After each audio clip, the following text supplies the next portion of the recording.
What's up, Saints and Aints? Welcome back to another episode of Music and Makeup. This is a special segment I like to call Behind the Beat.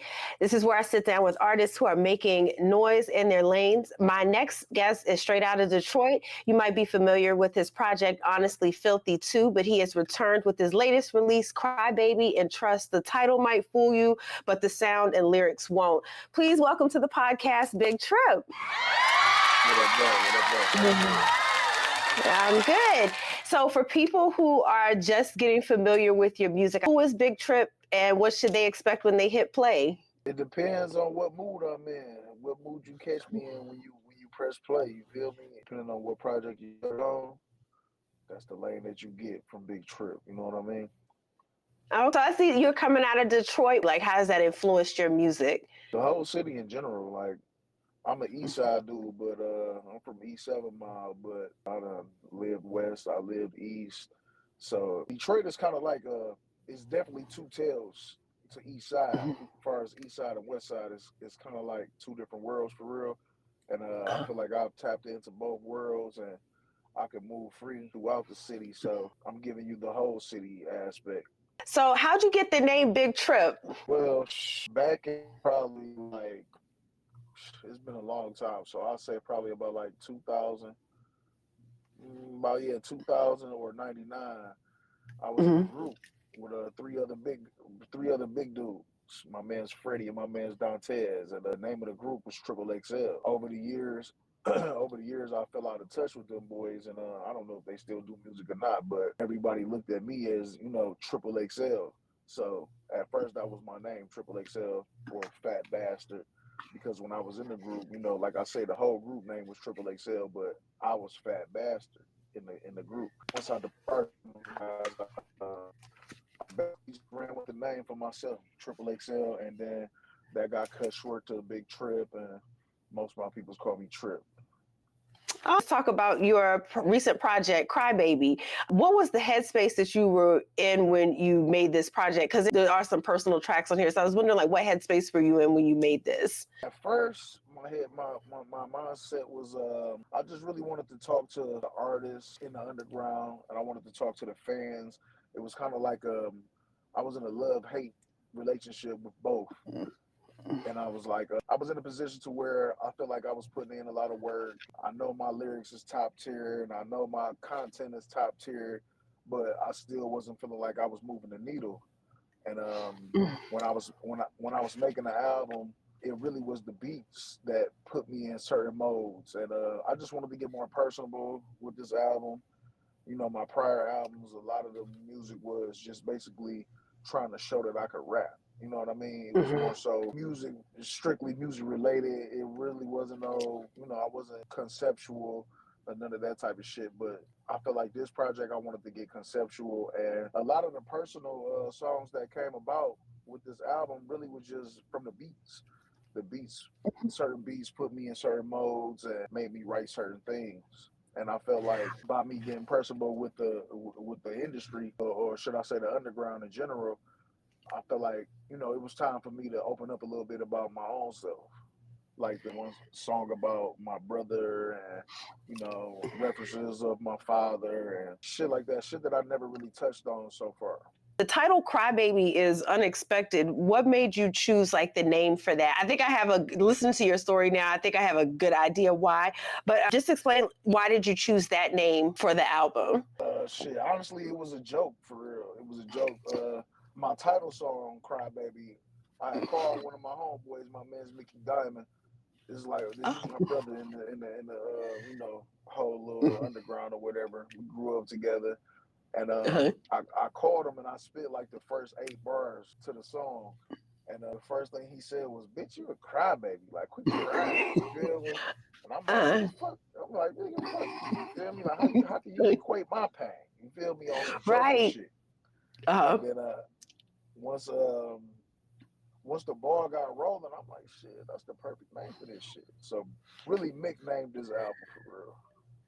Were you expecting people to like misinterpret it, or was that like part of the point? Honestly, at first, I wasn't even looking at it like that. But then when I really thought about it, I expected people to misinterpret it. And I felt like the music was gonna speak and let you know why, you know. If somebody was just checking you out, like just starting with your music fresh, what track on Crybaby would you suggest they start with and why?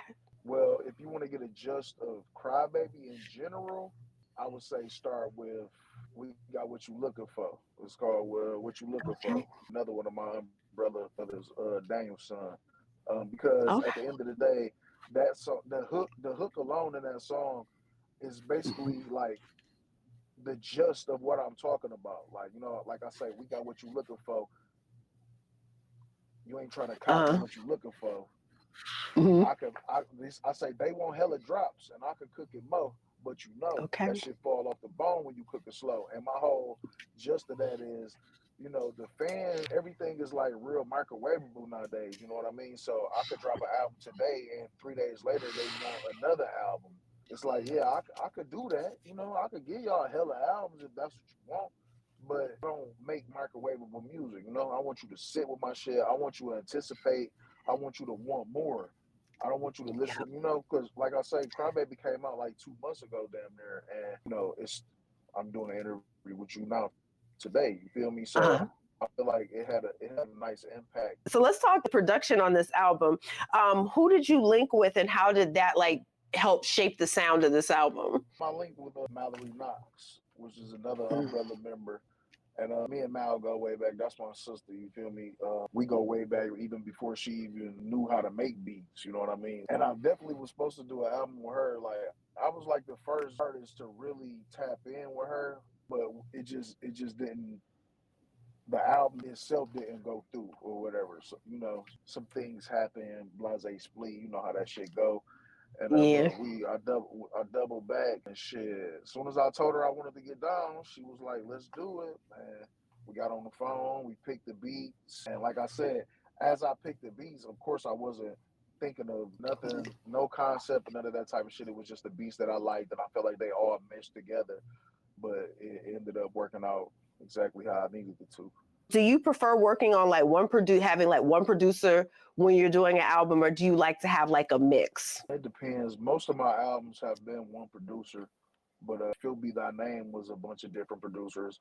I'm working on Mhm. an album now that's going to be a bunch of different producers. But only thing about those type of albums, I feel like they take longer because you skimming through so many different beats and this needs to sound like this. Every producer got a different sound and every producer got a different way that they want to hear you on they shit. So they might send Uh, you something that they think is dope, and and it might be a dope beat, but it just don't fit what you doing. You know what I mean?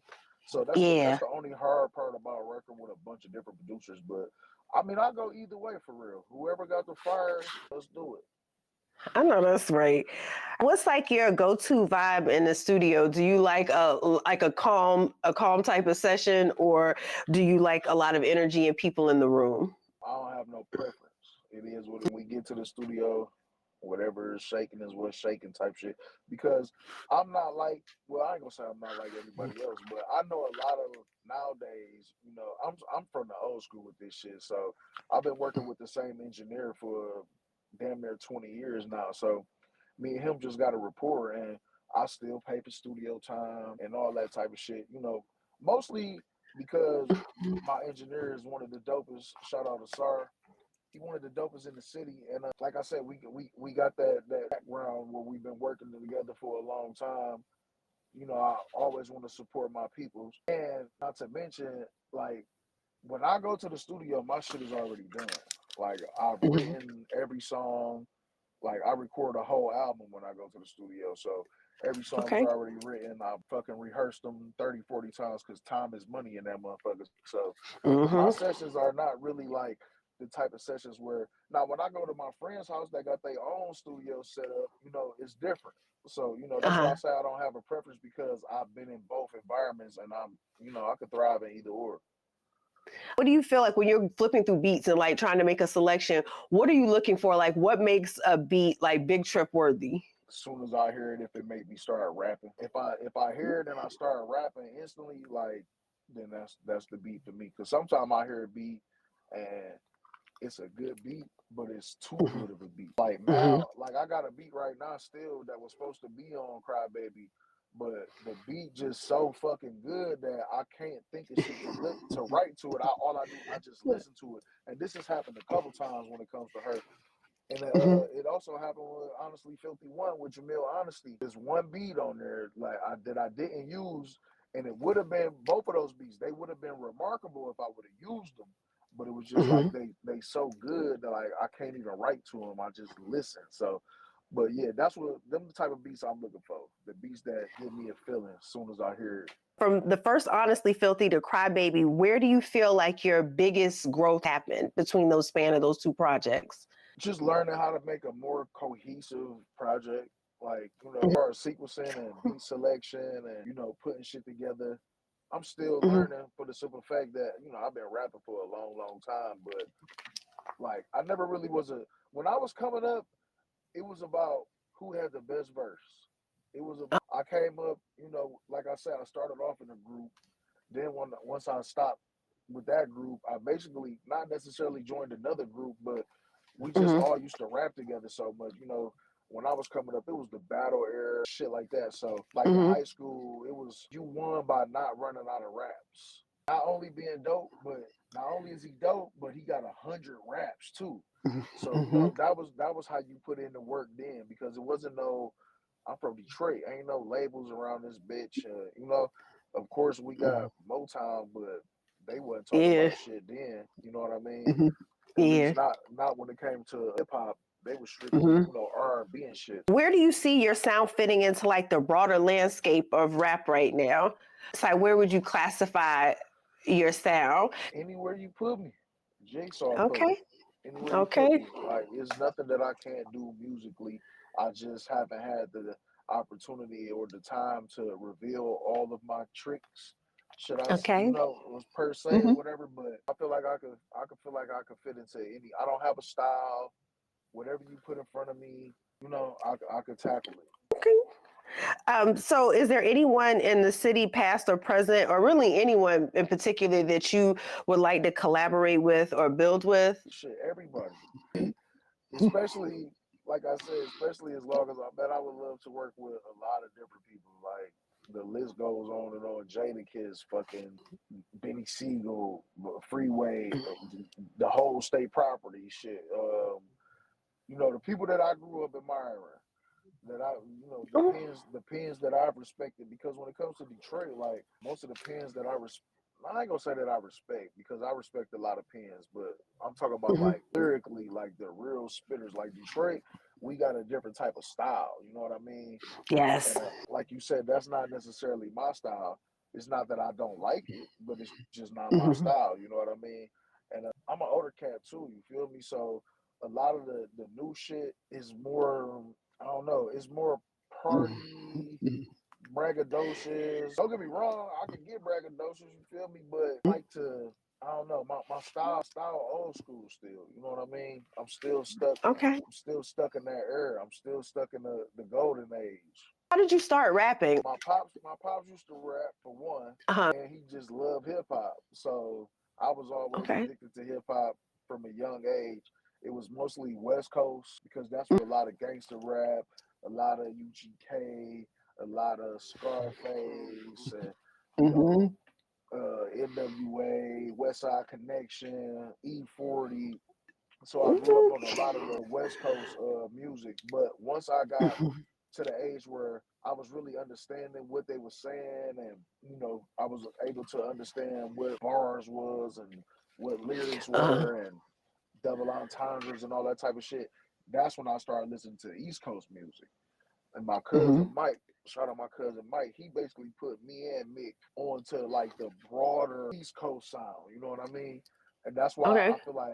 I feel like my style sounds a lot different from Detroit artists, because of that exact reason. Like them the people that I grew up wanting to be like and admiring and shit. So that style just rubbed off on me. When was like the point in like when you started rapping where you said to yourself like I could do this like as a career or make this like my main thing? I've never been trash. My first rap was cold. Like I've never been trash. So I already knew I was gonna be able to anyway, because one, my memory. Like I could still spit verses from rappers 25 years ago, like, without cutting it on. I know it right then and there. So, my memory and like I say, my genre, I don't have a genre because it was so broad when it came to hip hop. You feel me? Like I listened to everybody, plus R&B influences and all that shit. So I just love music. So when I wrote my first rap, I'm like, hell yeah, this is what I'm gonna do. What's something that you're doing now that you feel like you might not have been able to pull off earlier in your career? Damn, that's a good question. I don't know. Sometimes now I feel like I'll be preaching. Maybe not with some of the shit that I drop, but just when I write in general, I feel like I'm kind of preachy. And I feel like that comes with time and age and knowledge and experience and, you know, just living in general. That's one thing I could say that I would have been able to pull off when I was, first starting is just being able to give you experience. And how much of your rollouts for your album and your visuals are planned by you? Are you hands on with the strategy, or is you have like someone else that helps you like kind of map that out? Nah, it'd be all me. It'd be all me. All right. Uh, maybe when it comes to like me and Mick, we work hand in hand on a lot of shit. Because Mhm. I respect his pen for one, and I respect his vision on a lot of shit. He's super creative and always have been, but we don't really, he don't be like he'll come to me like you should do this or you should do that, and I'll be like nah, but I should do this if I do that. You know what I mean? So he about the Yeah. only person that I could say like, other than like homeboys like my man Substance 810, we all close together in the same area. So we might Uh-huh. bounce some ideas off of each other and shit like that. But for the most part, every member in the umbrella is like we are self-sustaining and only help we get us really from each other when it comes to creativity for real. And do you pay attention to streams and stats, or are you more focused on like the impact that a project makes? I'm really just not getting hip to all that type of shit. Like Okay. stats and stream. Like I just now found out how to look at Spotify and see what the numbers is looking like or see how many monthly listeners I got and all that type of shit. My real Hmm. focus is just really be the art, and I'm not saying that I don't know, cliche type shit. Like that's just really be my focus because at the end of the day, I've been rapping for over 20 years and I've never really made a dollar from this shit other than, when I really started taking music serious was like 2014, 2013. That's when I really Hmm. started taking music seriously. But even before that, I was spending money on studio time and all that shit, knowing that I would never drop nothing. You know what I Uh-huh. mean? So it's Yeah. like I'm not really caring about stats and shit. Only stat I care about is PayPal. Okay. All right. Nah, that's real. That's real. That is very real. That's what matters. So, what's something about you as an artist that you feel like people might overlook or sleep on? I mean, it's a bunch of different things I really feel like I'm slept on with, like style and lyricism. But then again, I don't know if I'm maybe it's just me, like thinking too deep into the shit. The whole reason why Mick called me a crybaby, you feel me? Sometimes I overthink this shit, you feel me? Because when I meet people and I meet fans at shows and shit, and they let me know like, bro, you one of the nicest. But as a top tier lyricist, you really rapping for other rappers. To be honest, you want other rappers to hear your shit and be like, yeah. So like I said, like I met Lloyd Banks and I went to introduce myself to Lloyd and he cut into me like, shit, I know who you is, bro. You big trip, bro. You be like, Oh, yeah. And he did my ad lib and shit. You feel me? I grew up on Lloyd Banks. You know what I mean? Like he was always been one of the dopest. So him saying some shit like that, that's all I need for real, for real. So it really don't matter what motherfuckers sleeping on. They'll wake up. what do you want your legacy or your catalog or your legacy in general to be years from now? Catalog wise, I would love for people to be like, one thing about Trip is he never gave you a bold verse. Like Jadakiss. Jadakiss, one of those rappers that got the same style, he got the same voice. Like he gonna give you the same. You gonna know exactly how he coming, but when he come, you know he coming. You know what I Yep. mean? So that would be like a beauty in my written down for me and my legacy is that I always came with some heat every single time you heard me, and I never disappointed you lyrically. And shit, to say that I did this shit, you know what I mean? In general, like I did this shit. This is what I wanted to do since I was a young dog, and I'm doing it, regardless of when it happened. Since you've been doing this for a while and you've experienced different things, what is some advice that you'd have for somebody that's just getting started and that's very new to hip hop now?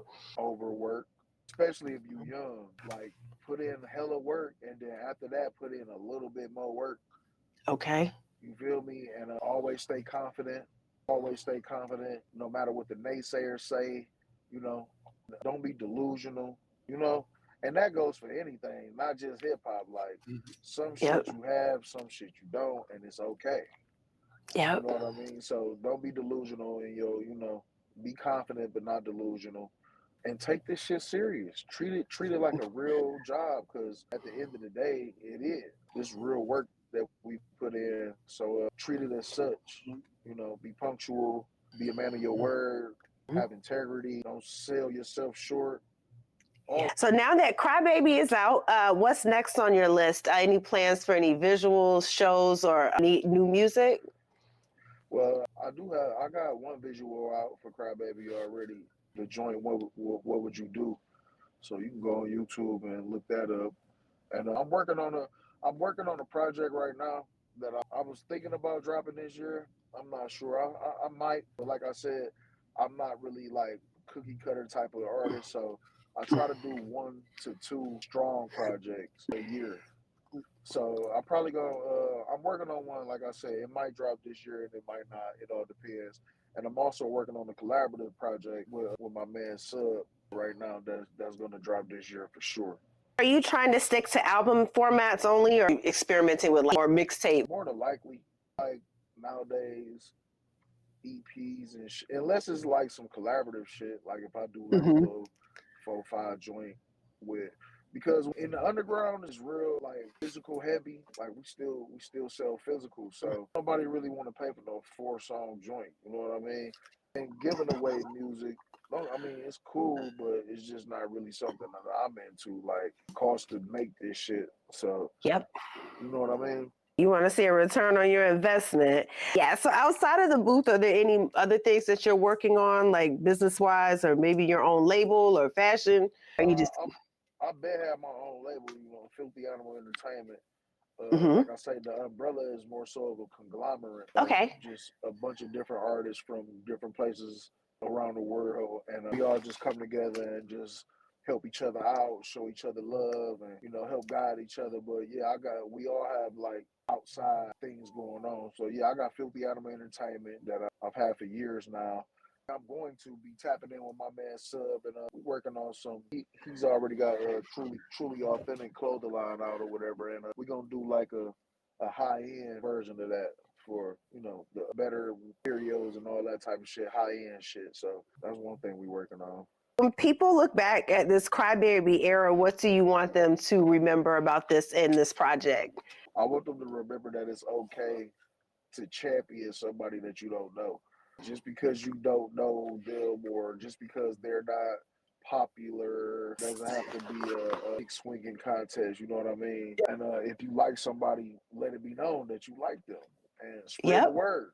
That's what I hope to do with this. That's the whole purpose of my podcast, is shining a light like on music that I like and expressing how much I like that music. And so I advocate that if it's an artist that you love, music that you love, share it with the world. Tell people about it. That's how people's careers grow. Instead of complaining about the music that you don't want to hear, like talk about the music that you do want to hear and push those people forward instead of saying, I hate this artist. So let our audience know like where they can find you on social media and find your music. Um, on social media, I'm basically just Instagram for real, and that's Okay. at filthy_triple. And as far as my music, I'm on all DSPs. I'm on YouTube, all of that. On YouTube, the easiest way to find me is Pack of the Plug / Okay. BigTrip, and all my videos, all my albums pop up. And I'm on Bandcamp. Just look up BigTrip, Filthy Animal. You'll see me on Bandcamp, and yeah, that's basically the places that I converse with fans and all that type of shit. We'll tag all of those down in the description box of this interview too, just so our audience can find you. Thank you again, BigTrip, for coming on to the podcast and talking with me. I really appreciated it and enjoyed this chat that we've had and learning more about you and your music. Let me ask you, how did you get into hip hop and want to interview hip hop artists? So I've been a fan of hip hop since I was a child, since I was 11 years old. How I got to this is my frustration was I felt like everyone was reviewing and talking about the same artist all the time. We weren't talking about like newer and smaller artists or just artists that we don't see in our faces all the time. I said, instead of complaining about it and saying, you know, nobody's interviewing or talking about such and such, I said, why don't you get up there and talk about it. And I started off with just album reviews. When somebody would drop something, I'd say, you know, this is a project that I like. Y'all might not have heard of it, but this is something that I found. And then it kind of moved from just doing reviews to why not have people come and tell their own story? Like, it's one thing for me to say, you know, this is what I got and I interpreted from this album. I miss how back in the day we used to have like behind the scenes for a lot of things. So it would give you a chance to know a little bit more about the artist. So I said, you know, I'm going to just start interviewing people. And at first it was something that was just kind of on my mind. And then someone reached out to me about an interview. And that was just kind of my sign, like, okay, you should probably really do this. Like, yeah, somebody is reaching out to you and you don't interview at this point. And the fact that someone reached out to you asking you about it, like, just try it and see. And my first interview, it wasn't even music related. It was Vito Clark from Love, Peace, and Spades. And I did that. And then I was like, you know what? I'm going to start reaching out to people that I like their music. And I'm going to just start asking them to come on and talk. And it was a little unnerving at first because, you know, you're scared you're going to get a no or whatever. But I have been enjoying like having these conversations, deeper conversations with people's music that I listen to. It's funny because when I first looked at your page and shit, I'm like, okay, yeah, so okay, she tapping in with some hip hop artists. But then the main thing that made me say, okay, I'm gonna fuck with her is your slash is makeup. And my wife's super deep off into makeup and shit and makeup and doing her makeup and you know, so I was like, you know what, maybe that's a sign. Like, let me fuck with her. Thank you. That's another part of it too, because people, especially on YouTube, are so confused. They're like, I don't know what the makeup has to do with it, but you making a good point. I feel the most comfortable and where I listen to music the most is when I am getting ready and doing my makeup.